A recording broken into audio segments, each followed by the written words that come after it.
listening to Give God 90, where we're not afraid of the tough biblical questions, because we will dig through the language, the culture, and the history to find the truth revealed in the words of our Creator. I wanna see the light.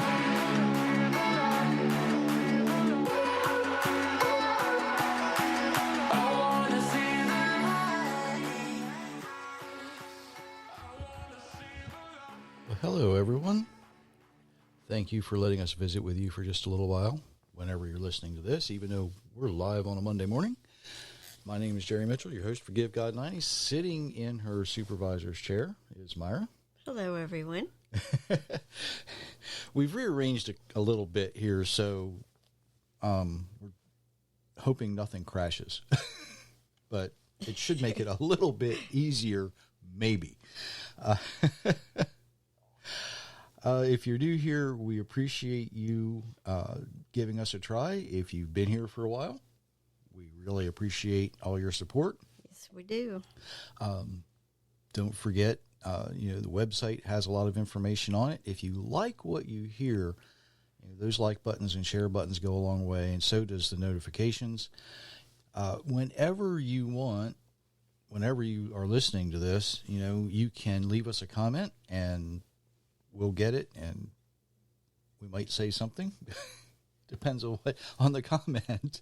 And I typically don't respond to comments like, that was really interesting and that kind of thing, but we read them. Trust me, we read them. We're on a lot of social media sites. You can hunt us down there. We're all over the place. So it's out there. And remember, if you like what you hear, chances are that your friends and your family need to hear it, and your enemies really need to hear it. Don't forget that. Today, we're going to look at healing and what we might think it is versus what it really says. And before I even get started, I know there's going to be a lot of people out there who are going to say, no. That's it. Not what it says. It says this. And we need to be careful how we read it. Because does it really say this? Sometimes it does, sometimes it doesn't. You just have to be able to put all these things in context. We're going to look at it not really differently than you might have thought it, but a little differently because of the way we're going to approach it. We're going to approach it from a historical biblical aspect. And I want to start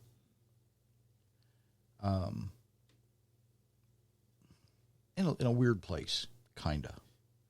Because typically, when we think about healing in the Bible, we think about how the person was healed. And today we think, well, all we have to do is lay hands on somebody and pray over them, and they'll be okay, right?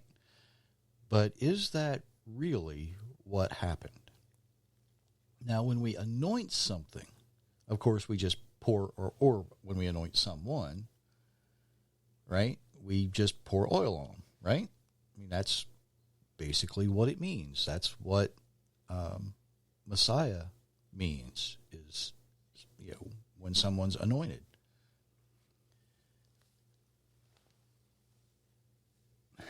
But consider what was in the hands when they were laid on someone. Obviously there was no need for the laying on of hands in certain recorded miracles, right? Didn't Yeshua raise the centurion's servant without even going to the house? Did Elisha lay hands on Naaman, 2 Kings 5? No, he said, you just go wash in the Jordan River 7 times and you will be healed of leprosy. Now, we do read in Mark 6:13, they cast out many devils and anointed with oil many that were sick and healed them. Isn't that interesting? How about James 5:14? Is any one of you sick? He should call the elders of the church to pray over him and anoint him with oil in the name of Yehovah. Now, too often we confuse the anointing with oil as simply pouring oil on someone. Oh, it was just, they were using olive oil or they were using this oil or that oil. Well, yeah. But we do know and I'm not going to go over these places because there's a lot of places where different herbs, different oils, different salves, different ointments were used to heal various diseases. And sometimes all it took was a little soap and water, right? Just like today, a little soap and water goes a long way. We don't want to get tunnel vision when we think about these things, especially the laying on of hands. When we lay hands on someone, what were they actually doing? Were they actually putting something on the other person? One of the places that we look at that Moses wrote about was the recipe that the priests used to rub themselves down. And it contains some cinnamon, and it contains some other herbs. One in particular that a lot of people like to use today, yes, they used marijuana. They used cannabis. They actually created an oil out of it, and the oil actually is beneficial used properly. Now, if you use it improperly, it's just like anything else, right? If you use water improperly, you will drown, right? Right. I mean, it's that simple. You can use things the way they're designed to be used, or you can abuse them. More on that later. But before we get too far, let's look at a passage that has a lot of lessons in it, and this time we're going to concentrate on the healing aspect. Abraham left Hebron and traveled to southern Canaan. He stayed a while between Kadesh and Shur. Then he moved to Gerar. Abraham told people that his wife Sarah was his sister. Abimelech, king of Gerar, heard this, so he sent some of his servants to take her. But one night God spoke to Abimelech in a dream. God said, "You will die. That woman you took is married." But Abimelech had not slept with Sarah. So he said, "Lord, would you destroy an innocent nation?" Abraham himself told me, "This woman is my sister." And she also said, "He is my brother. I am innocent. I did not know that I was doing anything wrong." Then God said to Abimelech in the dream, "Yes, I know that you did not realize what you were doing. So I did not allow you to sin against me.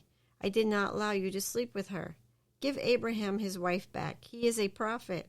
He will pray for you and you will not die. But if you do not give Sarah back, you will die, and all your family will surely die." So early the next morning, Abimelech called all his officers. He told them everything that had happened in the dream. They were very much afraid. Then Abimelech called Abraham to him. Abimelech said, "What have you done to us? What wrong did I do against you? Why did you bring this trouble to my kingdom? You should not have done these things to me. What were you thinking that caused you to do this?" Then Abraham answered, "I thought no one in this place respected God. I thought someone would kill me to get Sarah. And it is true that she is my sister. She is the daughter of my father, but not the daughter of my mother. God told me to leave my father's house and wander in many different places. When that happened, I told Sarah, 'You must do a special favor for me. Everywhere we go, tell people I am your brother.' Then Abimelech gave Abraham some sheep, cattle, and male and female slaves. Abimelech also gave Sarah, his wife, back to him. And Abimelech said, 'Look around you at my land. You may live anywhere you want.'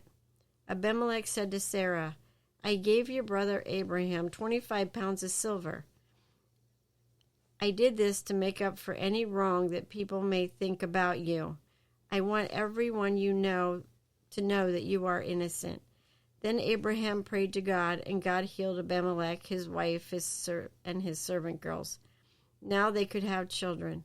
The Lord had kept all the women in Abimelech's house from having children.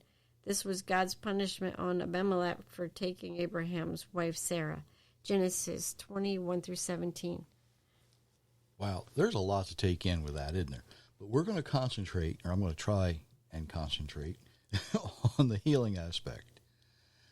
God healed Abimelech and his wife and the servant girls so they could have children. Now, with that translation, it's a little unclear. However, the entire nation was upset. The entire nation was worried. So it probably wasn't just Abimelech and his immediate household. Because a lot of times the house is referred to as the kingdom. Chances are great, and this isn't really speculation, this is using or applying language that was used then, that it affected everybody in that kingdom. How long does it take to realize that you're not getting pregnant? It's not something that happens overnight. A lot of times this is presented as, well, she went there for one night and Abimelech had this dream. It can take several months to realize that nobody around is procreating. They may be going through the motions, they're just not getting pregnant, right? Right. When Abimelech realized he wasn't seeing any women walking around carrying children, do you think he was having some questions? When you're used to, looking at your people around you, I should say, most of us today don't have kingdoms, but when you're used to being out and seeing people and nobody, do you think Abimelech thought, what's going on here? No women are pregnant. What's happening? Is there a problem? Now, sometimes, well, quite often, it can take someone in authority a long time to realize that maybe they are the problem, right? No corporate leader wants to think, my business is losing money because of something I said or something I did. However, that's typically the issue. It doesn't always happen because, the employees aren't doing their job. It happens most often because somebody made a bad decision, right? So as Abimelech's going through this, the Creator visits him in a dream and tells him what's going on. And it's interesting, a short side note, the Almighty says, and by the way, Abraham is my prophet. Don't ever forget that. Abraham was as much a prophet as anybody else. Probably, maybe even more. Abimelech may have wanted to punish Abraham for getting him into this situation.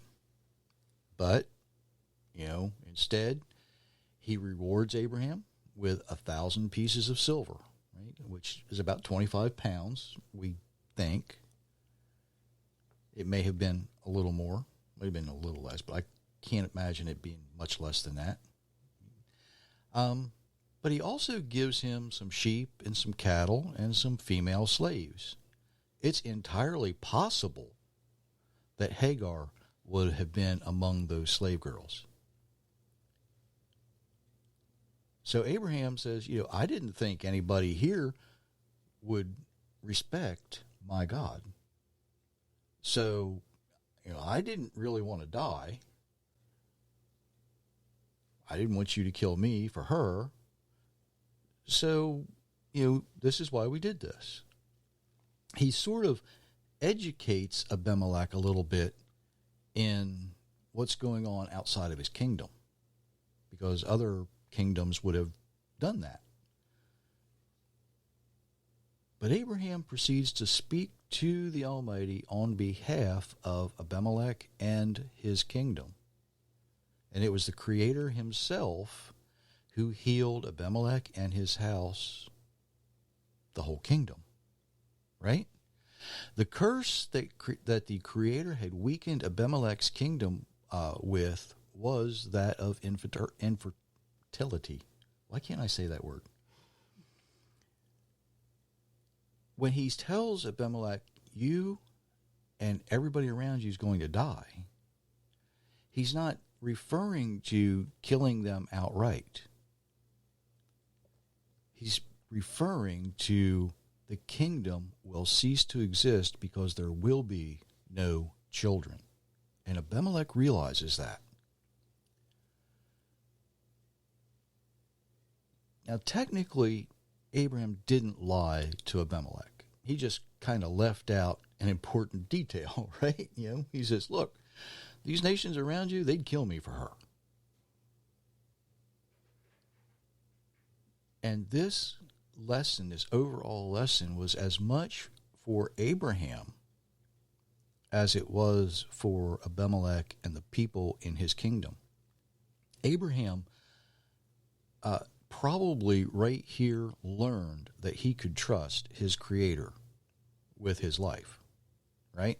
I mean, it wasn't like he didn't already, because he basically he packed up and left, not knowing where he was going, not knowing where he was being told to go.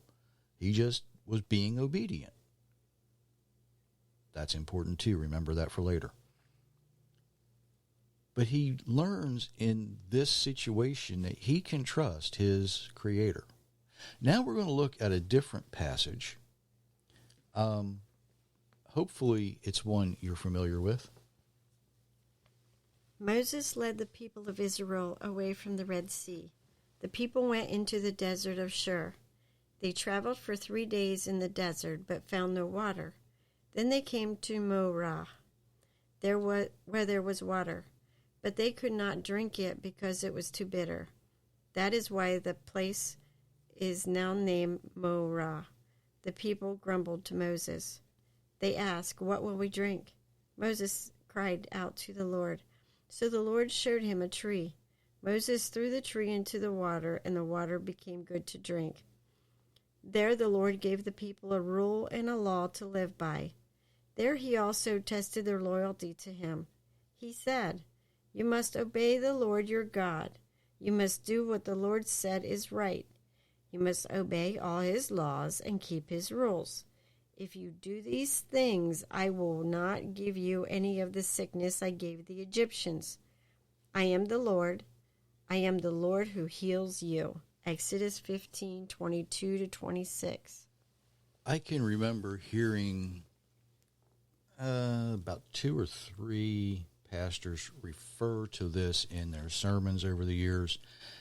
And guess what they concentrate on? What kind of tree was it? Was it a cedar tree? Was it a lemon tree? Was it this? Was it that? But they all skip over the most important part of this passage. And that is, healing doesn't come from any source other than our Creator. And only when we are obedient and repentant do we receive healing.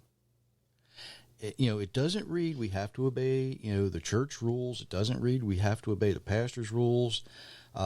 It says we need to obey the Creator's instructions. Only then are we able to experience true and complete healing.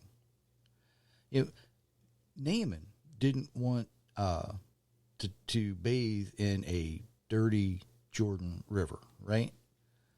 part of 2 Kings 5 reads that Naaman became angry and left. He said, I thought Elijah would surely come out and stand before me. I thought he would call on the name of the Lord his God. I thought he would wave his hand all over the place and heal the disease. Abana and Pharpar, the rivers of Damascus, are better than all the waters in Israel. Why can't I wash in them and become clean? And Naaman left, and he was mad. It was actually his servants who asked, well, if Elijah had asked you to go on some great quest to be healed, would you do it? Of course. He was a soldier, right? You know, if he was asked to do something great and fabulous and wonderful, naturally he'd do it. But something as simple as lowering myself to walk out into that 7 times? Ew. That's what's going through his mind. But that's what it took. Why was he healed? Well, I'm sure, water washing over his leprosy helped a lot. But the real reason he was healed was because he did what he was told. His actions displayed his faith that what Elisha had said would work. Now, it wasn't Elisha who healed him. It wasn't the Jordan water that healed him. It was the Almighty himself. A lot of our need for healing, even today, quite often comes because we are our own worst enemy. Now, some of us, and I will confess, I'm part of this, like to eat too much of the wrong kind of food. And we gain too much weight, right? And that leads to health issues. Myra is a really, really good cook. She used to like to bake cakes and sweets, and I think she liked to bake them more than I like to eat them. And of course, naturally, being the good husband, I was not about to not eat something that my wife made, right? I was going to make her feel good, and I was going to finish the plate, no matter what she put in front of me. Carrying that little bit of extra weight, I'm working on it. But it's not good for you, right? And I'll admit, I had to tell her, look, you need to stop. You're going to kill me with kindness. It's just that simple, right? She liked to make me eat. Well, she didn't make me eat those things. She liked to bake those things for me to eat because she knew I enjoyed it. That's right. And I really enjoyed it. Yes, he did. By the way, her chili rellenos are really good too. I can make myself sick on those things, and I have done it. Anyway, people today don't get the exercise they need either. Some people have desk jobs. Some people, as they age, have health problems because either they were overweight or they like to do too much of other things, and now they're stiff and sore and they can't exercise like they should. So it's kind of really difficult for us to, get that 7 or 6 day, I almost messed up, that 6 days of work and 1 day of rest. You see how all that works together? You get the exercise, you have the productivity, you eat right, you stay healthy, you get a day off. So people that give in to too much of a good thing,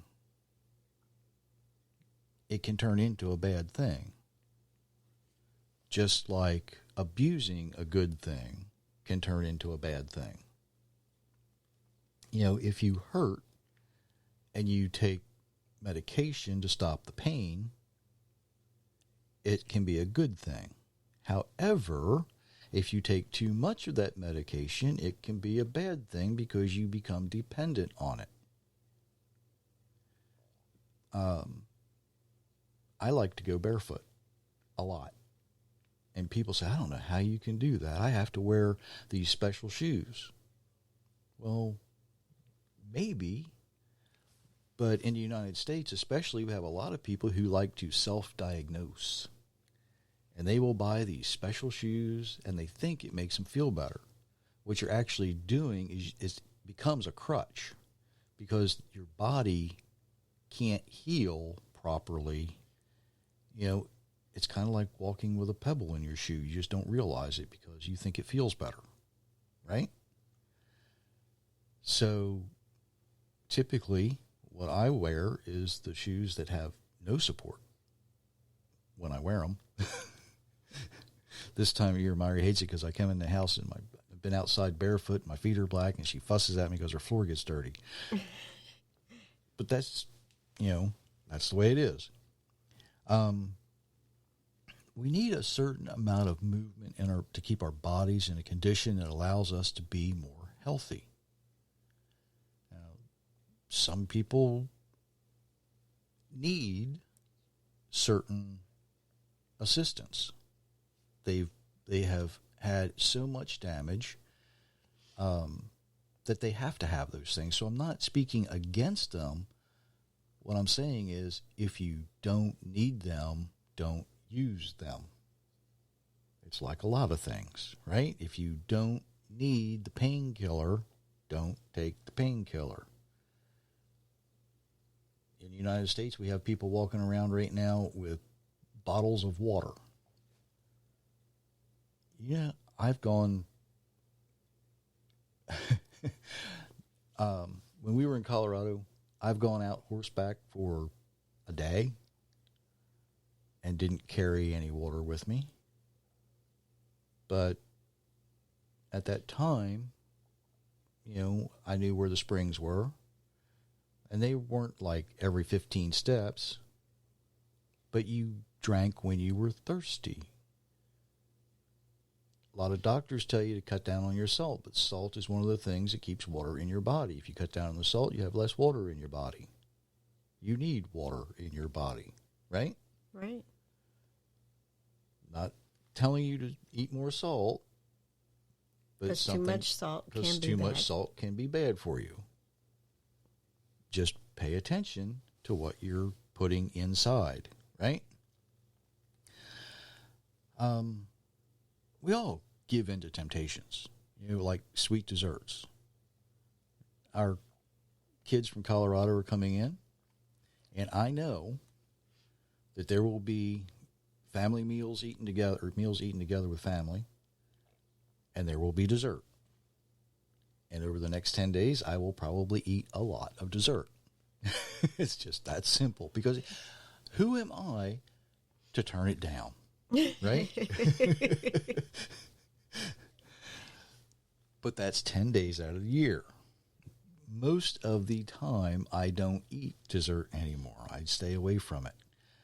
When we give into all or every one of the bad habits, each and every time that we think we need it to satisfy our cravings, we kind of crank up the timer on the clock. We risk our health, and that puts us in the need for healing, right? There's an old saying, an ounce of prevention is worth a pound of cure. Well, being careful, more on that in a second, being wise, that is your prevention. Part of our repentance is actually being more willing to stay away from the things that harm us. Now, like a lot of people, I like to work with my hands. One of the things that you learn to do when you're working in agriculture or when you're working with large animals, you learn to fix your own stuff, right? I did that, and every so often when you're working with tools, you injure yourself sometimes. And sometimes I can be my own worst enemy when it comes to that. Because, let's face it, when you do something all the time, you don't think about it like you should. You don't watch where your hands are all the time. You don't pay as much attention as you need to. You're not as careful as you should be. Maybe your mind wanders off onto something else. Sometimes that happens. Sometimes people are injured because of mechanical failure or other reasons beyond their control. Maybe it's a car accident. Maybe the person in the car next to you did something outlandish and causes you to become injured and you need healing. That's not always, this is going to sound terrible, but it's not always a bad thing. Because maybe you needed to take a breath, sit back and say, what am I doing wrong? Did I do something wrong? Is there a need for me to go through this process of healing? Maybe it isn't you. Maybe you displaying that process of proper healing to someone else was the I don't want to say the cause, but it's what made it necessary for you to do that. Did I say that right? I think I did. Maybe expand on the idea a little more. Okay. If you get hurt and it's not your fault, but you go through the process of healing properly, the way you do that may be the example for someone else that needs to see it. Okay, got it. A few years ago, I cut my finger bad. I needed stitches, right? Now, I've not been able to play more than a couple of songs on the guitar since because it just won't let me. And I miss that. It doesn't stretch like it used to. But I use that time differently now. And maybe for something more important, I don't know. And no, by the way, if you're wondering, I did not ask the doctor who stitched it together if I'd be able to play the guitar when he got done. You know, like the old joke, right? Doc, can I still play? I don't know. Could you play before? Just saying. I didn't do that to him. Healing in the Bible isn't always about the miracles. It is, however, always about repentance and obedience each and every time we see it. Our Creator provides the oils and the salves and the ointments, and He gives certain people the skills to put those things together so we can use them properly that help us heal physically faster. But the real healing begins in our heart and in our spirit. Look around at the worship communities around you. Are the leaders of those worship communities healthy, or are they in need of healing? I know a lot of pastors that have health issues like heart disease, diabetes, you name it. They have problems. They need healing. Some are morbidly obese. Others deal with addiction. My question is, how many so-called believers go to their doctor's appointments more than they go to the grocery store? I know a lot of them like that. Well, I've got this doctor this day and this doctor the next day. Why? All of their ailments are due to a severe case of sin. Remember 1 John 3:4? And we'll read this from the International Children's Bible. It's pretty plain and straightforward. When a person sins, he breaks God's law. Yes, sinning is the same as living against God's law. In other words, they're not living the way they are designed by their Creator. They need healing. And they need the kind of healing that begins in the heart and in the spirit. Did you have anything you wanted to add to that? I think I've added enough for today. Thanks for joining us. Absolutely. We appreciate each and every one of you. Until Thursday. I got to remember what day it is. Until Thursday. Many, many blessings, everyone.